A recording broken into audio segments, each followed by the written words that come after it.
Welcome to TacosandGeeks.com Reviews. Justin here, and today I will be talking and reviewing the video game River City Girls, which is developed and published by Way Forward and Arch System Works.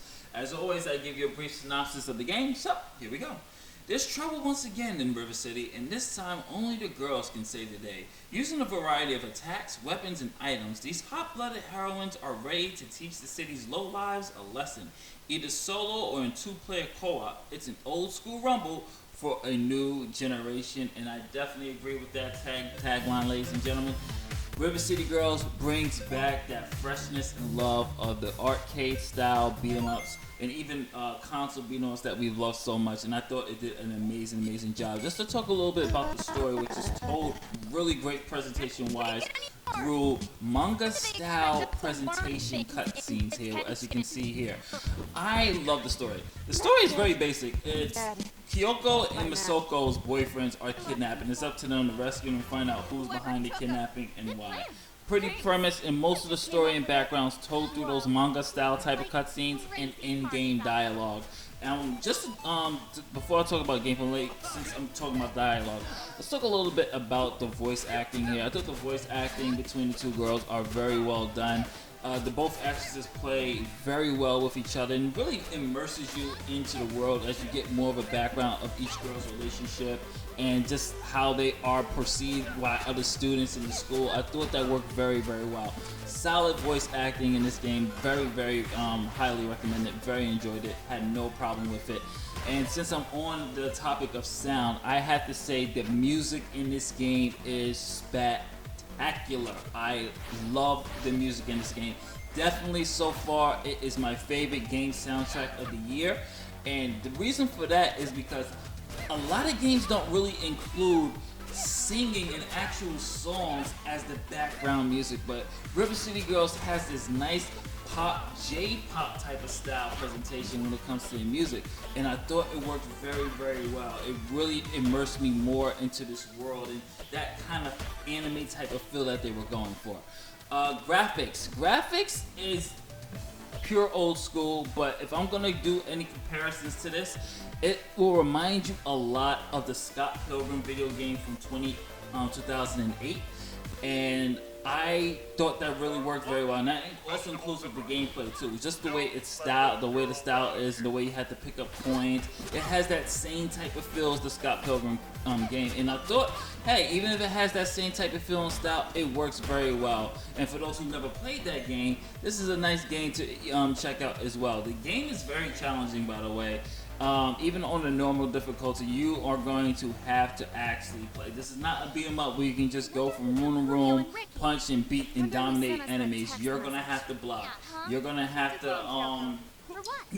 jump and kick.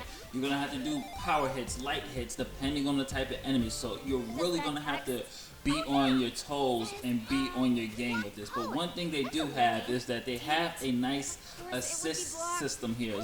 And what the assist system does is say, like, you see these three girls right here, say like I clear out two of them. There is this thing called mercy. You can show mercy to the girl by showing her mercy and sparing her from her getting her ass whipped. She will aid you on your battles. And the more damage you take and the more times you die, you lose that ability to call them, which I thought was pretty good as well. And you can use them by using the shoulder buttons on your controller. I got this with the Steam, so it was for me even more better for me to just map out my controls the way I want to do it, to the way I feel more comfortable with it, and I thought it worked very well.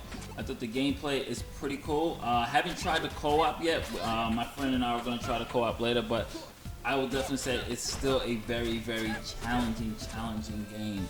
And I thought it's just a blast for me as an 80s baby who grew up in the 90s era with the video games of beat 'em ups. Most of my games were beat 'em ups: Teenage Mutant Ninja Turtles, Streets of Rage, Final Fight. There's so much great beat 'em ups here, and just even the boss battles, I would have to say, it gives you that real 90s challenging, annoying boss battle where you have to figure out the patterns of your boss. You have to figure out how the boss moves, what moves you're gonna do, what works for you, how you're going to dodge. In this one, even just the opening boss with the security guard, it was a little bit challenging because I had to figure out how I'm gonna attack her, what moves, what's her pattern, and I died a lot of times before I finally whipped her ass. But yeah, so overall, you guys, I would definitely say River City Girls is a must get if you're a fan of beat 'em ups. Hell, even if you're not a fan of beat 'em ups, this is a nice breath of fresh air of that nice nostalgia trip. But even if it's not a nostalgia trip, it's just a solid game. It's a fun game. It has some great characters. It has some great enemies. It's challenging. It has some of the best music production I've heard this year, soundtrack wise. And I'm a little biased because I like kind of that J-pop type of sound that they were doing. And that pop sound that they go for. Graphics will remind you of the Scott Pilgrim video game. It's a fun game, you guys. Definitely check this out. This is getting a solid A+ from me. And I really, really enjoy myself. I'm going to play this again. I love it. I'm going to get my friends. We're all going to play this. This is such a good game. This is Justin from otakusandgeeks.com saying later days. I will catch you on the next one. Peace.